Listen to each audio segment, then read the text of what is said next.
अस्सलाम वालेकुम व्यूअर्स। आज का जो टॉपिक मैं आपके साथ डिस्कस करने जा रहा हूँ वो बड़ा ही प्रॉब्लमेटिक है और वो ऐसा टॉपिक है जो हम सबकी ज़िंदगियों में हमें बड़ा कन्फ्यूजन का शिकार रखता है। हम लोग इस टॉपिक को, इस इशू को, इस मसले को कभी एक से सुन रहे होते हैं, कभी दूसरे से सुन रहे होते हैं, कभी एक की एडवाइस को हम वैल्यू दे रहे होते हैं, कभी दूसरे की एडवाइस को वैल्यू दे रहे होते हैं। वो टॉपिक जो आज का है मेन वो है सक्सेस, कि जो सक्सेस है उसको अचीव करने के लिए, उसको हासिल करने के लिए कौन से ऐसे प्रिंसिपल्स हमें बनाने चाहिए, हमें कौन सी ऐसी अपनी ज़िंदगी में चीज़ें अपनी पर्सनैलिटी में बिल्ड करनी चाहिए ताकि हम सक्सेसफुल पर्सन बन सकें। वो जॉब में हो सकते हैं, वो अपने बिज़नेस में हो सकते हैं, वो अपनी पर्सनल लाइफ में हो सकते हैं। प्रॉब्लम ये आता है कि अगर आप किसी ऐसे सक्सेसफुल बंदे से उसकी कहानी सुनते हैं कि सर आप आज कैसे एक कामयाब बंदे बने, किसी अच्छी पोजीशन में कैसे पहुँचे, या एक अच्छे लेवल के आपने बिज़नेस को कैसे इस्टेब्लिश किया, तो अगर तो कोई बंदा जॉब करके बिज़नेस में आया होगा तो वो आपको ये एडवाइस करेगा कि बेटा आप पहले जॉब करें, जॉब में 4, 5, 6, 7 ईयर्स सर्व करें, फिर आप अपना बिज़नेस इस्टेब्लिश करें। अगर आप किसी बिज़नेसमैन से मिलते हैं जिसने शुरू से बिज़नेस किया है तो वो आपको कहेगा जी कि आपको यंग एज से ही अपना बिज़नेस इस्टेब्लिश कर लेना चाहिए, यंग एज से ही आपको जो है ना वो जो बिज़नेस में आ जाना चाहिए। इसी तरह आप किसी क्वालिफाइड पढ़े लिखे बंदे की अगर आप बात सुनेंगे जो अपना बिज़नेस कर रहा है तो वो कहेगा जी कि बिज़नेस मैन बनने के लिए, एक सक्सेसफुल बिजनेसमैन बनने के लिए आपको एक अच्छी एजुकेशन लेनी चाहिए। तो अब प्रॉब्लम ये है कि हम इसकी बात सुनते हैं तो हमें लगता है कि ये राइट डायरेक्शंस दे रहा है हमें सक्सेसफुल पर्सन बनने के लिए। हम बी की बात सुनते हैं तो हमें और तरह की कन्फ्यूजन आ जाती है, सी की सुनते हैं। हम जब इतनी तरह के डिफरेंट कैरेक्टर्स की बातें सुनते हैं, उनकी सक्सेस स्टोरीज़ किसी भी हवाले से, तो हम लोग ना एक कन्फ्यूजन का शिकार रहते हैं यार कि हम क्या करें, हम इसकी डायरेक्शन को फॉलो करें, उसकी डायरेक्शन को फॉलो करें, या उसकी डायरेक्शन को फॉलो करें। मगर मैं आज आपके साथ किसी भी डायरेक्शन को या किसी भी स्पेसिफिक बंदे को मैं लेके आपके साथ चीज़ें डिस्कस नहीं करूँगा। मैं आपको बेसिक प्रिंसिपल्स बताऊँगा, जो बेसिक प्रिंसिपल्स हैं आपको सक्सेसफुल बंदा बनाने के लिए या बनने के लिए। किसी भी फील्ड में, किसी भी सेक्टर में, किसी भी ट्रेड में आपको अपने अंदर चंद क्वालिटीज़ को डेवलप करना है, पॉलिश करना है, इन्हांस करना है, और कोई ना कोई ऐसा जो स्किल सेट है या कोई ना कोई ऐसी क्वालिटीज़ हैं जो मैं आपके साथ शेयर करूंगा। अगर आपको 1, 2, 3 भी आप इस्टेब्लिश कर सकें तो कहीं ना कहीं आपको वो आपकी सक्सेस तक पहुंचाने में एक बहुत इम्पॉर्टेंट रोल प्ले करेगी। वो चंद क्वालिटीज़ जो मैं आपके साथ शेयर करूंगा, वो चंद स्ट्रैटेजीज़ या चंद पॉइंट्स जो आपको अपने अंदर इस्टेब्लिश करने हैं। अब इन सब चीज़ों के साथ जो सबसे इम्पॉर्टेंट एक फैक्टर है वो है नॉलेज। जो नॉलेज हम लोगों ने डिफरेंट लोगों से मिलने के बाद हमने गैदर किया, उसके अकॉर्डिंगली हमने अपनी स्कूल ऑफ थॉट इस्टेब्लिश की कि हम बिज़नेस को या जॉब को इस तरीके से करेंगे। मगर आपने सबसे पहले राइट नॉलेज है उसका सोर्स आपने आइडेंटिफाई करना है, और वो जो राइट सोर्स होता है, जो एक्यूरेट सोर्स होता है, वो हमें बायोग्राफी से मिलता है। जो दुनिया के बड़े बिजनेस लीडर्स हैं, अगर किसी ने स्पोर्ट्समैन बनना है तो वो स्पोर्ट्समैन्स की जो है ना बायोग्राफीज़ को पढ़े, वो ऑटोबायोग्राफीज़ को देखे।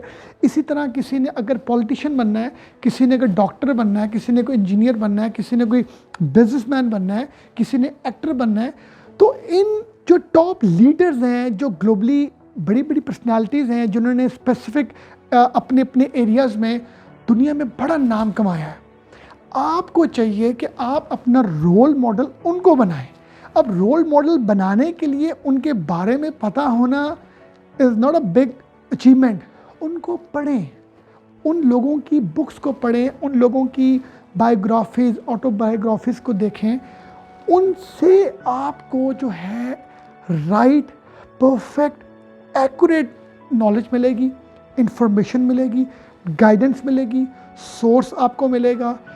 हम अपनी ज़िंदगी में बहुत से आगे पीछे लोगों की स्टोरी सुन के डी ट्रैक हो जाते हैं, और जब डी ट्रैक होते हैं ना तो हम सक्सेसफुल पर्सन या पर्सनैलिटी नहीं बन पाते। तो आपको ये चाहिए कि जो भी आप ज़िंदगी में आपने अपना जो भी प्लान एम आपने अपना डिसाइड किया है, तो उसका जो सोर्स है, उसकी जो नॉलेज है, वो आप लोगों को एक्यूरेट टॉप ग्लोबल पर्सनैलिटीज़ को पढ़ के समझ के आपको उनके ऊपर पॉइंट्स बनाने चाहिए। ये आपका पहला जो है ना वो फैक्टर है जो आपको सक्सेस की तरफ लेके जाता है, क्योंकि आपकी जो इन्फॉर्मेशन है उसका जो सोर्स है वो एक्यूरेट होना चाहिए। हम जब बैचलर्स कर रहे होते हैं वो बिजनेस में कर रहे होते हैं, हम मास्टर्स की तरफ जाते हैं तो हम कहते हैं ओहो नहीं यार, मुझे तो MCS में करना एडमिशन ले लेना चाहिए, मुझे कंप्यूटर स्टडीज़ में आ जाना चाहिए, या मुझे फाइनेंस में आ जाना चाहिए। हम मास्टर्स उसमें करते हैं। इतने में क्या होता है कि जब हम अपनी स्टडी करके निकलते हैं, हम कहते हैं कि अच्छा यार जॉब तो मिल नहीं रही, बिज़नेस के लिए पैसे नहीं है, तो मेरा एक कज़न है, दोस्त है, उसकी कोई आर्किटेक्ट फर्म है, मैं उसको ज्वाइन कर लेता हूँ, चलो पैसे तो मिलेंगे ना। तो मैं क्या करता हूँ कि मैं आर्किटेक्चर के हवाले से जॉब कर लेता हूँ एक फर्म में। तो अब क्या हुआ कि जो मेरा एम है, मेरा जो गोल है, वो डिस्टर्ब हो गया, वो डी ट्रैक हो गया। उसमें पहले ग्रेजुएशन आई बिज़नेस स्टडीज़ में, फिर जैक हुआ, आप मास्टर्स किया IT में, और आपने जो जॉब की वो की आपने आर्किटेक्चर में। मगर आपका एम क्या था? आपका एम था कि आप जो हैं वो फैशन डिज़ाइनिंग की फील्ड में आए, आपका एम कुछ और था। आपने सबसे पहले अपने गोल को, अपने उस एम को सेट करना है। आपने जब अपने उस गोल को सेट कर लिया है तो आपने फिर जिग जैग नहीं होना। आप अगर अपनी ज़िंदगी में टाइम मैनेजमेंट को अपनी लाइफ में, अपने डिसिप्लिन में लेकर आते हैं, तो ये बहुत बड़ा फैक्टर है कि आपको वो कामयाब बना देगा। पूरी दुनिया में, पूरी कायनात में सब लोगों के पास एक चीज़ बराबर है। कोई अमीर है, कोई गरीब है, कोई पढ़ा लिखा है, कोई नहीं पढ़ा लिखा, कोई जो है वो पैदा होता है किसी मिडिल क्लास में, कोई अपर क्लास में, कोई डॉक्टर फैमिली में होता है, कोई इंजीनियरिंग फैमिली में होता है। मगर हर बंदे की चीज़ें डिफरेंट हैं, मगर एक चीज़ ऐसी है जो हर बंदे के पास एट सेम लेवल पर है, वो है 24 आवर्स। अब ये 24 आवर्स आपने कैसे अपने मैनेज करने हैं, इसको किस तरीके से आपने इसमें डिसिप्लिन लेकर आना है, ये एक बहुत बड़ा फैक्टर है कि जो आपको कामयाब बनाएगा। और डिसिप्लिन टाइम मैनेजमेंट में क्या होता है कि आपने अपने जो टारगेट्स हैं उनको सेट करना है। आपने अपनी टाइमलाइंस बनानी है कि मैंने इस टास्क को इस स्पेसिफिक टाइम में अचीव करना है, फुलफ़िल करना है। मैंने टास्क को, इस टारगेट को मैंने इस स्पेसिफिक मंथ में या डे में या वीक में करना है। तो आपको अपनी ज़िंदगी में टाइम मैनेजमेंट, सेल्फ डिसिप्लिन जो है वो आपको लाना बड़ा ही इम्पॉर्टेंट है।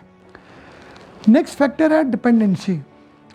अपने अंदर कोशिश करें कि जो डिपेंडेंसी है ना उसको कम से कम अपनी ज़िंदगी में रखें। आप जो भी कोई काम करते हैं किसी भी फील्ड में, कोशिश करें अपने हाथ से करें, अपने हाथ से करें, उस काम को सीखें। उस काम में अपना जो लर्निंग कर्व है, लर्निंग कर्व से मुराद क्या है? एक डॉक्टर की, एक डॉक्टर पेशेंट को देखता है, एक दो मिनट्स के बाद वो एनालाइज करता है इस पेशेंट को ये प्रॉब्लम है, ये क्या है? एक लर्निंग कर्व है। क्यों? उस डॉक्टर ने स्टडी की होती है स्पेसिफिक डिग्री में, उसने एक टाइम दिया होता है, हाउस जॉब दी होती है। इसी तरह मैं आपसे बात करूंगा किसी भी डिपार्टमेंट की कि आप अगर कोई भी किसी भी फील्ड में कामयाब होना चाहते हैं तो आप उस फील्ड में जो है अपना कुछ टाइम, एनर्जीज दें ताकि आपका लर्निंग कर्व डेवलप हो। जब आपका लर्निंग कर्व डेवलप होगा तो आपकी ज़िंदगी में मिस्टेक्स कम होंगी। बहुत सी चीज़ों के बारे में हमने सुना होता है, बट हम एग्जीक्यूटर नहीं होते। कोशिश करें कि एग्जीक्यूटर बने, एग्जीक्यूट करें। हमें बहुत सी बातें इधर उधर से पता लग ही जाती हैं, मगर प्रॉब्लम ये होता है कि हम उसके एग्जीक्यूशन के ऊपर टाइम नहीं देते। तो मैं चाहूँगा कि ज़िंदगी में जो भी आप लोगों के एम्स हैं, गोल्स हैं, उनके ऊपर इन जो चंद पॉइंट्स मैंने आपके साथ शेयर किए हैं, इनकी पॉइंट्स को अपनी ज़िंदगी में लाएं, इनको एग्जीक्यूट करें ताकि आप अपनी ज़िंदगी के सफ़र में कामयाब बन सकें। Thank you very much.